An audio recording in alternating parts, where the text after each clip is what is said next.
咳嗽病性哮喘呢，它跟我们常规的普通的哮喘呢，治疗方法基本上是一样的，主要是通过吸入糖皮质激素，可以联合吸入支气管舒张剂一起治疗。同时呢，根据患者的症状可以采用如果咳嗽比较剧烈，我们可以联合使用阿司美就是复方甲氧纳明来治疗。那么也可以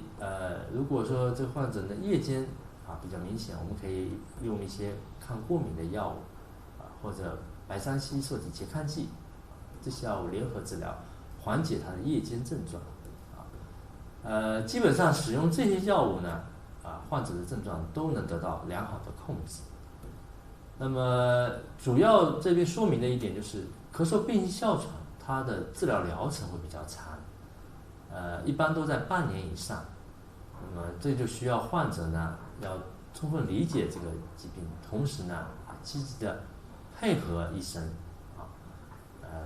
坚持用药那么才能达到这个良好的效果。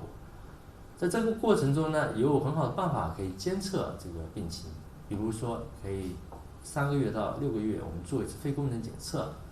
或者呢做这个呼出气一氧化碳检测来评价这个气道炎症。那么患者自己可以在家里做分流术仪的测定来自我评估病情的这个程度那么这就是这个咳嗽病性哮喘的治疗了。